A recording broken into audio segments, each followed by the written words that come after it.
नमस्कार मित्रांनो, मी उमेश पाटील पुन्हा एकदा आपल्या ई लर्निंग प्लॅटफॉर्मवर आपलं सहर्ष स्वागत करतो. मित्रांनो, आपण महाराष्ट्र नागरी सेवा वर्तणूक नियम हातावर घेतले होते आणि त्याचे आपण जवळपास संपवत आलोय. आपले एकूण 27 अ पर्यंत सर्व नियम शिकून झाले होते. आज आपण 28 आणि 29 हा नियम बघणार आहोत.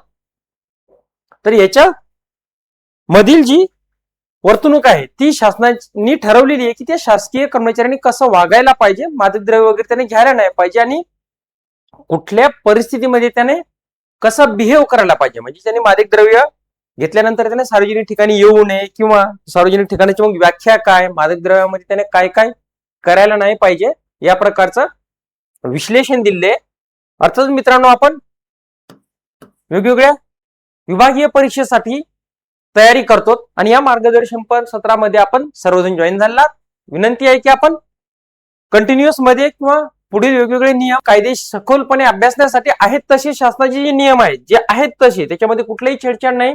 जशी शासनाची पीडीएफ आहे तशी शिकायची असेल तर आपल्या कुठल्याही एका नंबरवर संपर्क साधा किंवा या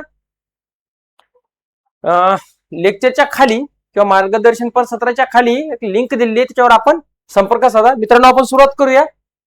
नियम क्रमांक 28.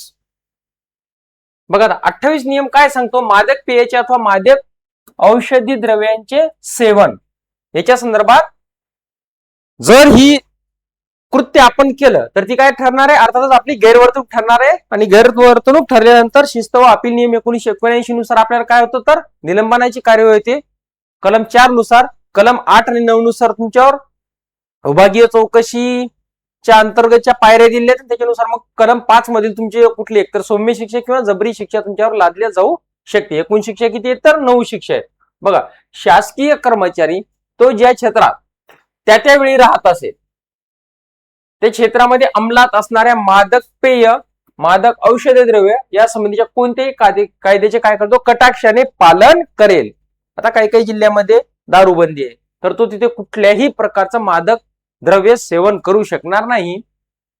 अशा संदर्भात म्हणजे त्या वेळी त्या भागात अंमलात असलेले कायदे त्याला कटाक्षाने पाळावे लागतील. कामावर असताना कोणतेही मादक द्रव्य किंवा मादक पेय घेणार नाही. त्याच्या कामाच्या वेळेत कोणतेही मादक पेयाच्या, मादक औषध द्रव्याच्या अंमलाखाली असणार नाही आणि अशा कोणत्याही पेयाच्या, औषध द्रव्याच्या अंमलाखाली कोणत्याही वेळी कोणत्याही प्रकारे त्याच्या कर्तव्य पालनावर परिणाम होणार नाही याची योग्य काळजी तो काय दक्षता घेईल किंवा काळजी घेईल. साहजिक आहे, ऑफिसमध्ये त्याला मादक द्रव्य घेता येणार नाही. का तर त्याच्या वर्तनाची ते काय ठरेल तर गैरवर्तणूक ठरेल. अर्थातच काय त्याची वागणूक बेशिस्त असल्याचे मानण्यात येईल आणि त्याच्यावर गैरवर्तणूक केली या कारणाने त्याच्यावर काय होईल तर निलंबनाची कार्यवाही होईल.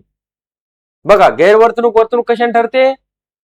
महाराष्ट्र नागरी सेवा वर्तणूक नियम 1979 आणि त्याच्यावर मग जर तुम्हाला गैरवर्तणूक ठरली पुढे काय तर त्याच्यावरची जी निलंबनाची आहे किंवा विभागीय चौकशीची प्रक्रिया आहे ती कुठून पार पाडली जाते तर महाराष्ट्र नागरी सेवा शिस्त व अपील नियम 1979 आणि ती विभागीय चौकशी कुठल्या प्रकारे हाताळायची, चार्ज कशी आखायची, त्याला नोटीस कशी बजावायची, त्याला वकील लावायची वगैरे, हिअरिंग कशी घ्यायची, दस्तऐवज कसे द्यायचे या संदर्भाची जी पुस्तिका आहे ती कुठली? विभागीय चौकशी नियम पुस्तिका 1991. हे तीनही तुम्हाला सायमल्टेनियसली अभ्यासावे लागतील आणि त्याचा आपण उहापोह चांगल्या प्रकारे आपल्या मार्गदर्शनपर सत्रामध्ये घेत आहोत.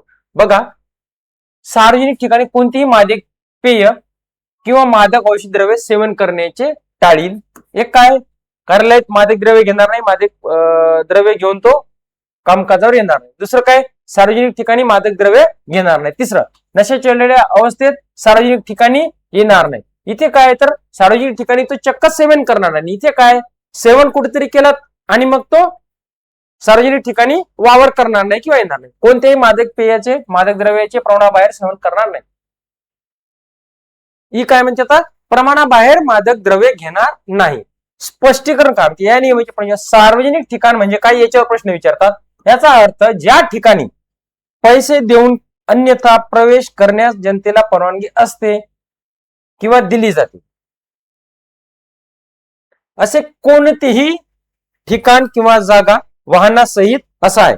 मॉल आहे, एखादं पिक्चरचं थिएटर आहे, एखादं पे अँड प्लेचं एखादं गार्डन आहे, मैदान आहे, असे प्रत्येक सार्वजनिक ठिकाण. आणि मग इतर कुठले मोफत असणारे एखादं मंदिर आहे, बस स्टॉप आहे, रेल्वे स्टेशन आहे, हे काय तर सर्वच्या सर्व सार्वजनिक ठिकाणी, सार्वजनिक रस्ता, हे सर्व सार्वजनिक ठिकाणी. त्याच्यानंतर बघा नियम क्रमांक 29, तुलनेनं 28 सोपा आहे आणि 29 सुद्धा सोपा आहे. आपण याचं हेडिंग बघूया आणि उर्वरित, कारण की हा नियम 29 तुमच्या माझ्याशी निगडीत आहे. हा संघटनेला मान्यता देणे, संघटनेचं कार्य, कर्तव्य, संघटनेचे नियम याच्या संदर्भात आहे. फक्त ओळख करूया. शासकीय कर्मचारी संघटनेला मान्यता देणे. कोण देते? शासन. संघटनेला मान्यता देण्यासाठी परिशिष्ट 1 आहे आपल्याकडे, ज्याच्यामध्ये संघटनेची पूर्ण जे प्रारूप आहे ते कसं असायला पाहिजे, त्याच्या सदस्य किती असायला पाहिजे, त्याची नियमावली आहे. मग परत दुसऱ्या परिशिष्टामध्ये तर एकंदरीत संघटनेला मान्यता देणे, संघटनेचं कार्यप्रवृत्त ठरवणे, हे सर्वच्या सर्व नियम 29 मध्ये आहे. आणि कलम 19 आणि 29 खूप महत्वासाठी. 19 काय तर मत्ता व दायित्व दाखल करणे, 29 काय तर आपल्या शासकीय कर्मचाऱ्यांच्या वेगवेगळ्या संघटना याच्याशी निगडीत ते कलम आहे. सर्वांना विनंती आहे, आपण जर कुठल्याही वेगवेगळ्या विभागीय परीक्षेचा अभ्यास करत असाल किंवा महिला बाल विकास अधिकारी अर्थात CDPO एक्झामचा अभ्यास करत असाल तर तुम्ही आपल्या ई-लर्निंग प्लॅटफॉर्मला जॉईन व्हा आणि समोरच्या सखोल अभ्यासासाठी आपण सुरुवात करूया. इथेच थांबतो. धन्यवाद.